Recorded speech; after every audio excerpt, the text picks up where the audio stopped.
Κύριε Γερουλάνο, καλή σας ημέρα από την Κρήτη, καλημέρα από το Ηράκλειο. Καλημέρα κύριε Ραψομανική και καλημέρα στους ακροατές μας. Να είστε καλά, να είστε καλά. Να ξεκινήσουμε γιατί είναι πολύ πλούσια η ειδησιογραφία, η πολιτική επικαιρότητα, κύριε Γερουλάνο, από το θέμα της συνταγματικής αναθεώρησης. Καταρχάς να ρωτήσω, θεωρείτε ότι είναι πυροτέχνημα ή είναι ουσιαστική η συζήτηση που ενδεχομένως ανοίγει? Και το λέω αυτό αν θεωρείτε ότι ενδεχομένως μπορεί να χρησιμοποιείται ως αλλαγή της πολιτικής ατζέντας από τον Πρωθυπουργό. Θα το συζητήσουμε αυτό γιατί πιστεύω ότι έχει ουσία. Να πω πρώτον όμως ότι το ΠΑΣΟΚ αντιμετωπίζει οποιαδήποτε αναθεώρηση του συντάγματος με πολύ μεγάλη σοβαρότητα και το κάνει αυτό διότι είμαστε ένα μεταρρυθμιστικό κόμμα. Δεν μπορεί να είσαι ένα μεταρρυθμιστικό κόμμα για να μην βλέπεις μια αναθεώρηση συντάγματος σαν ευκαιρία να αλλάξουν κάποια πράγματα τα οποία πρέπει να αλλάξουν στη χώρα ή στον τρόπο με τον οποίο σεβόμαστε τους νόμους ή στον τρόπο με τον οποίο αντιμετωπίζει το πολιτικό σύστημα τις άλλες εξουσίες. Όλα αυτά είναι πολύ σημαντικά θέματα στην πολιτική και πολλά από αυτά μπορεί όχι εκ πρώτης όψεως αλλά σε δεύτερη και τρίτη επηρεάζουν τον πολίτη. Άρα εμείς, για όποιο λόγο και αν το κάνει ο κύριος Μητσοτάκης, εμείς θα πάρουμε πολύ σοβαρά αυτή τη διαδικασία. Τώρα προφανώς υπάρχουν πάρα πολλά στοιχεία σε αυτά τα οποία βλέπουμε που δείχνουν ότι ο κ. Μητσοτάκης χρησιμοποιεί πάλι το Σύνταγμα για να κάνει πράγματα, λέει εκείνος, τα οποία δεν το απαγορεύει κανένας νόμος. Δηλαδή, αν δείτε τα θέματα αξιολόγησης, διαφάνειας, αξιοκρατίας, τα θέματα όπως είναι η λειτουργία των θεσμών, η ταχύτερη απόδοση των πειθαρχικών οργάνων, όλα αυτά είναι θέματα τα οποία αφορούν το Σύνταγμα σε ένα βαθμό. Το πρώτο όμως πρέπει να κάνουμε για να φτάσουμε να δούμε εάν το Σύνταγμα μας καλύπτει ή όχι, είναι να τηρούμε τους νόμους. Και πολύ συχνά βλέπουμε ότι ο κ. Μητσοτάκης είναι αυτός που τους παραβιάζει. Ο νόμος περί ευθύνης υπουργών πιστεύουμε και εμείς στο ΠΑΣΟΚ ότι πρέπει να αλλάξει. Αλλά τώρα το να το φέρει ο κ. Μητσοτάκης, ο οποίος καταστρατήγησε τις διαδικασίες μέσα στη Βουλή και μία μυστική ψηφοφορία την έκανε φανερή μέσω επιστολικής ψήφου για να μαντρώσει τους δικούς τους βουλευτές, για να προστατεύσει τους υπουργούς του. Καταλαβαίνετε ότι είναι ένας πρωθυπουργός μηδαμινής αξιοπιστίας στο να μιλήσει για νόμο περί ευθύνης υπουργών. Το ίδιο σημαίνει σε μια σειρά από πράγματα. Λέει ότι θέλει να αλλάξει το άρθρο 16. Απ' την άλλη, μας λέει ότι το έλυσε αυτό το θέμα με ένα νομοσχέδιο που πέρασε. Τελικά, τι γίνεται, χρειάζεται αναθεώρηση του 16 ή όχι? Γι' αυτό σας λέω, ο κ. Μητσοτάκης έχει 1000 λόγους να φέρει αυτή την αναθεώρηση που μπορεί να μην είναι οι ύψιστοι λόγοι για τους οποίους εμείς μιλούμε, αλλά το ΠΑΣΟΚ θα πάρει πολύ σοβαρά αυτή την αναθεώρηση. Οι προτάσεις του θα έρθουν και θα συζητηθούν και θεωρώ ότι στο τέλος, μέσα από αυτή τη διαδικασία, το ΠΑΣΟΚ θα δείξει ποιος είναι ο πραγματικός μεταρρυθμιστής στη χώρα και ποιος είναι αυτός ο οποίος βλέπει το Σύνταγμα με σεβασμό αντί να το βλέπει σαν ένα πρόβλημα το οποίο καταστρατηγείται. Μάλιστα. Άρα θεωρείτε ότι υπάρχει περιθώριο συνένεσης με το κυβερνών κόμμα αναφορικά τουλάχιστον με την αναθεώρηση, όπως μας είπατε, των 2 διατάξεων του άρθρου 16, για το οποίο και το ΠΑΣΟΚ από το 2004 έχει εκφράσει πολιτική θέση για την αναθεώρησή του, που αναφέρεται βεβαίως στην ίδρυση μη κρατικών, μη κερδοσκοπικών πανεπιστημίων. Και βεβαίως για το άρθρο περί ευθύνης υπουργών, το οποίο το αναφέρατε κι εσείς, το άρθρο 86, μπορεί να υπάρξει συνένεση, κύριε Γερουλάνο, σε αυτά τα 2 τουλάχιστον, ή σε ποια θα μπορούσε να υπάρξει συνένεση? Έτσι όπως είναι η διαδικασία αναθεώρησης του Συντάγματος, υπάρχουν 2 στάδια. Το πρώτο είναι να συμφωνήσεις ποια άρθρα θα αναθεωρηθούν. Σωστά. Και η δεύτερη είναι πώς θα αναθεωρηθούν. Το ότι συμφωνείς ότι κάποια άρθρα πρέπει να αναθεωρηθούν είναι πολύ μακριά από το να καθορίσεις αν υπάρχει συμφωνία στην αναθεώρησή του. Γιατί το λέω αυτό? Διότι πολύ συχνά κάνουμε αυτή τη συζήτηση λίγο στον αέρα. Αν δεν έχουμε κείμενα τα οποία και από τις 2 μεριές, τις προτάσεις του ΠΑΣΟΚ και τις προτάσεις του οποιοδήποτε άλλου κόμματος θα φέρει προτάσεις, η συζήτηση γίνεται θεωρητικά. Λοιπόν, λέω ότι βεβαίως το Πασόκ έχει πει ότι και το άρθρο 16 πρέπει να αναθεωρηθεί και το άρθρο 86 πρέπει να αναθεωρηθεί. Πρέπει να δούμε πώς διασφαλίζουμε την ανεξαρτησία της δικαιοσύνης. Πρέπει να δούμε πώς διασφαλίζουμε την αυτονομία της τοπικής αυτοδιοίκησης. Όλα αυτά είναι πολύ σοβαρά θέματα, τα οποία εάν δούμε ότι υπάρχει από την άλλη μεριά μια διάθεση αλλαγών, εκκρεμεί το να δούμε προς ποια κατεύθυνση θέλει να τα αλλάξει κανείς. Γιατί αν εμείς θέλουμε να χειραφετήσουμε την τοπική αυτοδιοίκηση, αλλά η κυβέρνηση θέλει να χειραγωγήσει την τοπική αυτοδιοίκηση, καταλαβαίνετε. Είναι στην αντίθετη κατεύθυνση. Ακριβώς. Άρα χωρίς κείμενα, χωρίς προτάσεις αναλυτικές, είναι πολύ δύσκολο να τοποθετεί κανείς και γίνονται και λάθη. Είναι κατανοητό. Ότι στον νόμο που πέρασε η κυβέρνηση μας έλεγε ότι μιλούσε μόνο για μη κερδοσκοπικά πανεπιστήμια και τελικά αυτό που έφερε ήταν για κερδοσκοπικά πανεπιστήμια. Άλλα συζητούσαμε στην αρχή, άλλα είδαμε να γίνονται στο τέλος. Λοιπόν, μια κυβέρνηση που δεν έχει στοιχειώδη αξιοπιστία δεν μπορεί να ανοίγει την κουβέντα χωρίς να έχει συγκεκριμένες προτάσεις. Άρα να συμπεράνω από αυτό που λέτε ότι ουσιαστικά στην συγκεκριμένη βουλή που είναι η προτείνουσα, το Πασόκ ουσιαστικά δεν θα δώσει λευκή εντός εισαγωγικών επιταγή ψηφίζοντας έτσι ώστε στην επόμενη βουλή που θα είναι αναθεωρητική να περάσει με μια απόλυτη πλειοψηφία των 151 βουλευτών. Θα μου έκανε πολύ μεγάλη εντύπωση να δούμε κάτι τέτοιο. Το έχει πει και ο πρόεδρος ότι δεν δίνουμε λευκές επιταγές. Και είναι πολύ σημαντικό να καταλάβει η Νέα Δημοκρατία ότι αυτό το Γιάννης κερνάει, Γιάννης πίνει κάπου τελειώνει. Και το πρώτο σημείο στο οποίο τελειώνει η συνταγματική αναθεώρηση, στο δεύτερο βεβαίως είναι στις εκλογές. Μάλιστα. Μιας και μιλήσαμε και για το άρθρο 86 περί ευθύνης υπουργών, θέλω να περάσουμε λίγο στο επόμενο θέμα και αναφέρουμε βεβαίως την εξεταστική στον ΟΠΕΚΕΠΕ. Είναι ένα θέμα, το σκάνδαλο στον ΟΠΕΚΕΠΕ, το γνωρίζετε κι εσείς πάρα πολύ καλά, που δυστυχώς, όπως έχουμε πει και εμείς εδώ στο Κρέτα One 102,3 πολλές φορές, έχει πληγώσει την Κρήτη. Ήδη υπάρχουν προφυλακισμένοι από το νησί που φέρεται, θα αποφασίσει βεβαίως η δικαιοσύνη γι' αυτό, που φέρεται να εμπλέκονται στο σκάνδαλο και βεβαίως και με βάση το πόρισμα της Ευρωπαϊκής Εισαγγελίας, ο ένας εκ των δύο υπουργών κατάγεται από το νησί, είναι εν ενεργεία βουλευτής της Νέας Δημοκρατίας και αναφέρομαι βεβαίως στον πρώην Υπουργό Αγροτικής Ανάπτυξης, τον κύριο Αυγενάκη. Και θέλω να σας ρωτήσω, κύριε Γερουλάνο, αν εκτιμάτε ότι από την διαδικασία αυτή που ξεκίνησε το Σεπτέμβρη και ολοκληρώνεται, αν δεν κάνω λάθος, σήμερα τυπικά, οι εργασίες τουλάχιστον, θα μπορεί να βγει ουσιαστικό αποτέλεσμα, πόρισμα, το οποίο να αποδώσει τις ευθύνες παντού και όσο ψηλά και αν αυτές βρίσκονται. Τι εκτιμάτε? Να τα πάρουμε ένα-ένα τα θέματα.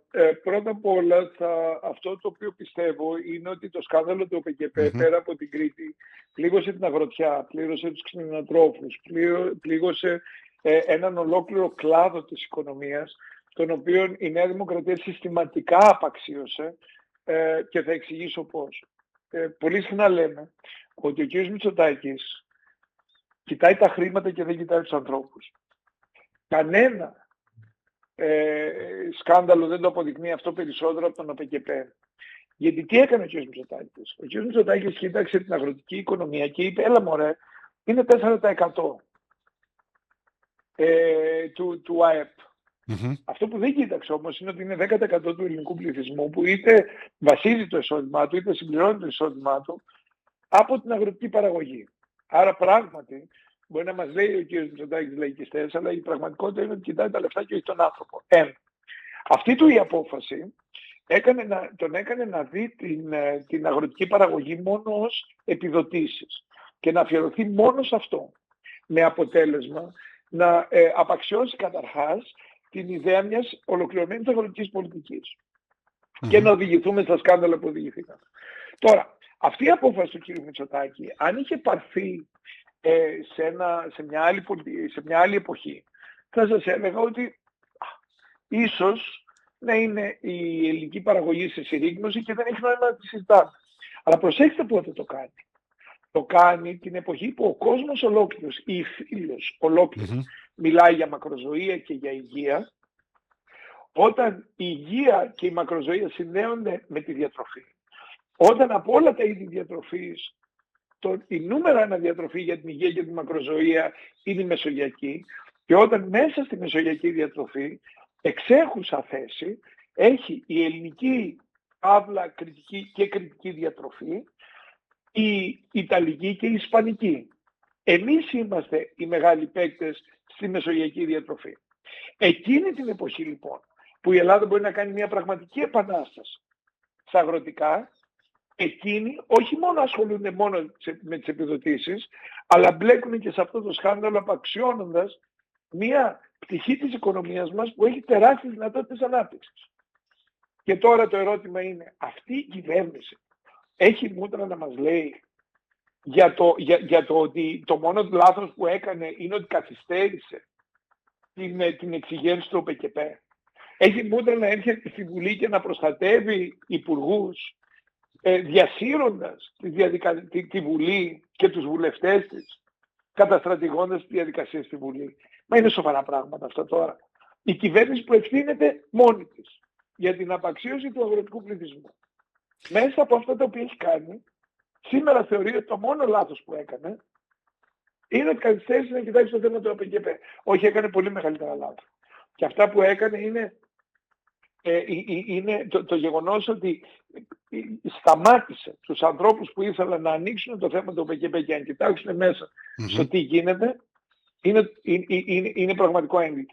Και είναι πολιτικό έγκλημα την ώρα που η αγροτική παραγωγή χρειαζόταν μια κυβέρνηση που θα σταθεί στο πλευρό της. Αυτό είναι τεράστιο πολιτικό έγκλημα. Πάντως, κύριε Γερουλάνο, αν μου επιτρέπετε, υπάρχουν και ευθύνες ενδεχομένως διαχρονικά, όχι αναφορικά με τον ΟΠΕΚΕΠ, αλλά με το γεγονός ότι δεν υπήρξε, ενώ δόθηκε η χρηματοδότηση από ευρωπαϊκούς κοινοτικούς πόρους, δεν υπήρξε μια εθνική στρατηγική όλα αυτά τα χρόνια, δεκαετίες δηλαδή τώρα, έτσι ώστε να καταφέρουμε ως χώρα, και αναφέρομαι βέβαια και στην Κρήτη, να είμαστε ανταγωνιστικοί μέσα σε ένα παγκόσμιο οικονομικό περιβάλλον. Δηλαδή θέλω να πω ότι έχουν ευθύνες ενδεχομένως και άλλα κόμματα που κυβέρνησαν τον τόπο, έτσι δεν είναι? Εγώ θα δεχτώ το εξής, ότι μπορούσαν να έχουν γίνει καλύτερα βήματα, δεν το συζητάω, και στο θέμα των συνεταιρισμών και σε άλλα θέματα. Θυμίζω όμως το εξής, ότι μέχρι πρόσφατα η ελληνική γεωργία δεν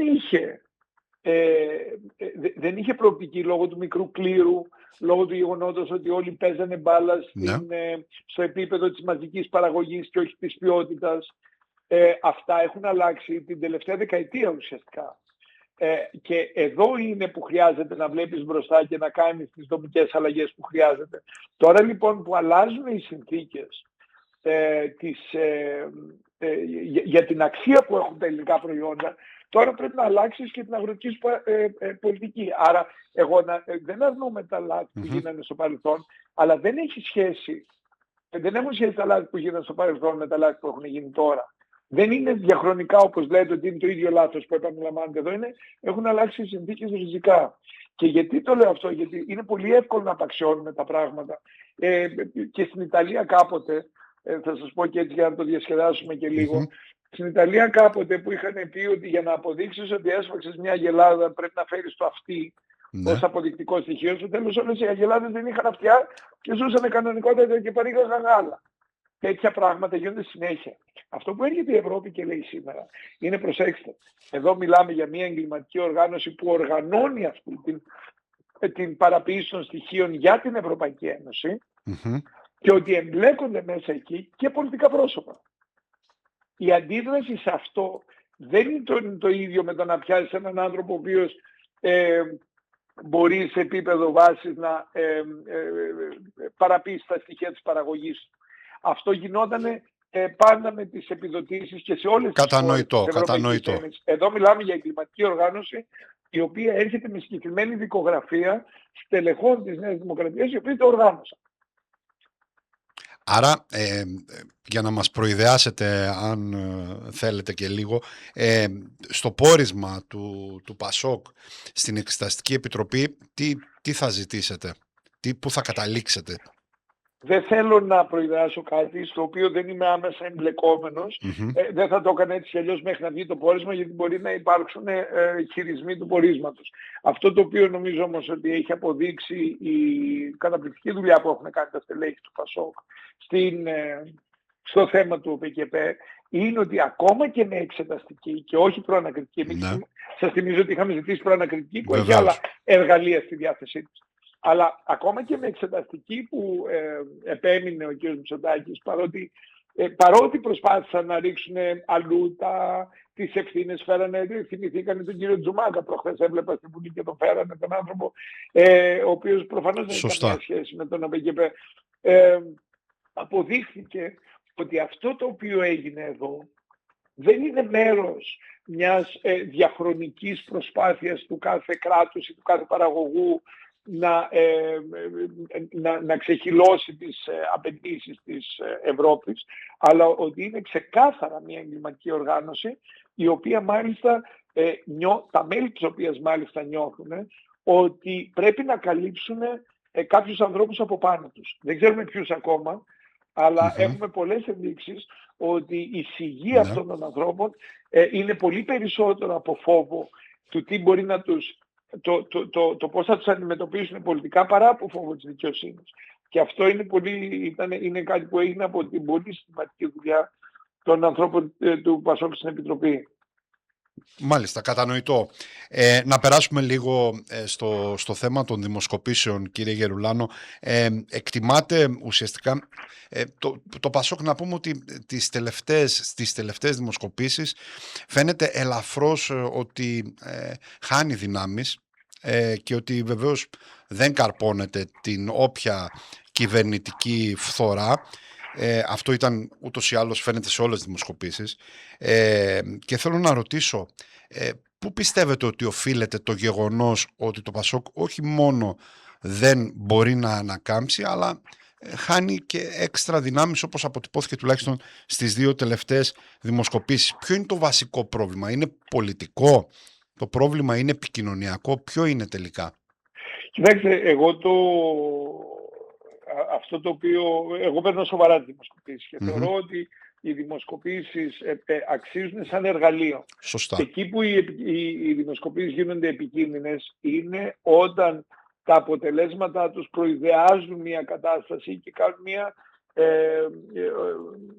και στέλνουν τον κόσμο θεωρώντας ότι εκεί θα είμαστε στις εκλογές. Δεν θα είμαστε εκεί στις εκλογές. Και δεν θα είμαστε εκεί στις εκλογές γιατί οι δημοσκοπήσεις αποτυπώνουν τη στιγμή. Αυτό που μπορώ να σας πω είναι ότι η δική μας στόχευση είναι κάτι το οποίο θα αποδειχθεί όσο πιο κοντά πηγαίνουμε στις εκλογές. Και αυτό είναι να σηκώσουμε κόσμο ο οποίος είναι ΠΑΣΟΚ, ο οποίος επιλέγει να μην πάει στην κάλπη. Υπολογίζω με απλές πράξεις ότι, και μπορώ να σας τα πω αλλά δεν θέλω να σας κουράσω, ότι για κάθε άνθρωπο που ψηφίζει ΠΑΣΟΚ που πάει στην κάλπη υπάρχουν τουλάχιστον 3 που μένουν σπίτι τους. 3 εννοώ προοδευτικοί πολίτες που έχουν ψηφίσει ΠΑΣΟΚ στο παρελθόν, που ενδεχομένως κάποιοι από αυτούς θεώρησαν ότι ο κ. Τσίπρας είναι ο Παπανδρέου του μέλλοντος μέχρι που απογοητεύτηκαν. Κάποιοι άλλοι είδαν στον κύριο Μητσοτάκη και ενδεχομένως την προοπτική μιας προοδευτικής διακυβέρνησης και προφανώς απογοητεύτηκαν και από εκεί. Άνθρωποι οι οποίοι δοκιμάζουν και οι οποίοι όμως τελικά καταλήγουν στο σπίτι τους απογοητευμένοι από αυτές τις δοκιμές που κάνανε.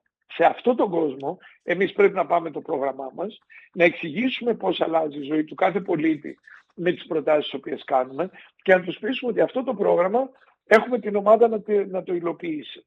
Όταν λοιπόν αυτά τα πράγματα τα κάνουμε σωστά, τότε θα αποτυπωθεί και στην προτίμηση του κόσμου. Μάλιστα. Επειδή έχουμε μόνο 1 λεπτό στη διάθεσή μας, κύριε Γερουλάνο, θέλω να ρωτήσω αναφορικά με το συνέδριο. Τι πιστεύετε ότι πρέπει να γίνει στο συνέδριο, έτσι ώστε πρέπει το ΠΑΣΟΚ να διαμορφώσει μια ξεκάθαρη πολιτική πρόταση, πρέπει να αποφασίσει ποιους εκφράζει, τι ακριβώς πρέπει να γίνει. Και το λέω αυτό και με δεδομένο ότι και εσείς προσωπικά έχετε πολλές φορές εκφράσει και τα ζητήματα της εσωκομματικής δημοκρατίας και της λειτουργίας των οργάνων. Ένα συνέδριο είναι βεβαίως πολύ σημαντικό, είναι το ανώτατο όργανο του κόμματος, ωστόσο θα προκύψει και από αυτό μια κεντρική επιτροπή η οποία θα πρέπει, φαντάζομαι, να συνεδριάζει σε πιο τακτικά χρονικά διαστήματα.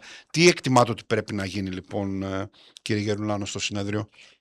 Εκτιμώ ότι μετά το συνέδριο, για να είμαι λίγο πιο ακριβής, μετά το Πάσχα, μπαίνουμε σε μια προεκλογική περίοδο. Μια προεκλογική περίοδο που θα πάρει 6 μήνες, 12 μήνες, θα πάρει χρόνο. Αλλά ουσιαστικά μπαίνουμε σε μια περίοδο όπου η Νέα Δημοκρατία θα προσπαθήσει να χτυπήσει κάποια θέματα στο ΠΑΣΟΚ που μπορεί δύο άνθρωποι να έχουν διαφορετική άποψη. Στο ΠΑΣΟΚ, που είναι ένα πολυσυλλεκτικό κόμμα, μπορεί να έχουμε μια διαφορετική άποψη για το πώς χειριζόμαστε, ας πούμε, ένα άρθρο του Συντάγματος ή ένα νόμο. Αυτό, όσο πιο γρήγορα τα συζητήσουμε αυτά τα θέματα και τα λύσουμε, όσο πιο γρήγορα η μειοψηφία θα ακολουθήσει την πλειοψηφία, όπως κάνουμε πάντα. Αυτός είναι ο ρόλος ενός συνεδρίου που αφορά την κοινωνία, που αφορά την ουσία της πολιτικής και ούτω καθεξής. Και για ένα τέτοιο συνέδριο έχει μιλήσει ο πρόεδρος, σε ένα τέτοιο συνέδριο έχω μιλήσει και εγώ, ότι αυτό έχουμε ανάγκη. Έτσι λοιπόν, σε αυτό το συνέδριο περιμένω να λύσουν κάποια θέματα, έτσι ώστε συντεταγμένο να πάμε στις εκλογές και να τις κερδίσουμε. Είναι εξαιρετικά σημαντικό. Αν πάμε στο συνέδριο και κάνουμε απλώς μια φιέστα, την επόμενη μέρα μπορεί να βρεθούν στα κανάλια δύο άνθρωποι με δύο διαφορετικές απόψεις για ένα θέμα και μετά να σου λένε είναι θολό το μήνυμα. Ναι. Αυτό εγώ θα ήθελα να δούμε να αποφεύγεται, και όσο περισσότερο χρησιμοποιήσουμε το συνέδριο για αυτό το πράγμα και όσο πιο πολύ από εκεί και πέρα συζητάμε αυτά τα θέματα μέσα στα όργανα, τόσο πιο καλά θα μπορούμε να αντιδρούμε στην πορεία που έχουμε, δηλαδή να χαράσουμε τη δική μας στρατηγική και βεβαίως να αντιδρούμε σε οτιδήποτε μπορεί να πετάξει μας σαν επίθεση η άλλη μεριά. Αυτό θα ήθελα εγώ να δω από το συνέδριο και ό,τι προτάσεις κάνω είναι σε αυτή τη βάση. Μάλιστα. Πρέπει να σας αποδεσμεύσω. Θα σας ευχαριστήσω θερμά για την επικοινωνία που είχαμε. Καλή συνέχεια, κύριε Γερουλάνο. Και εγώ σας ευχαριστώ πολύ.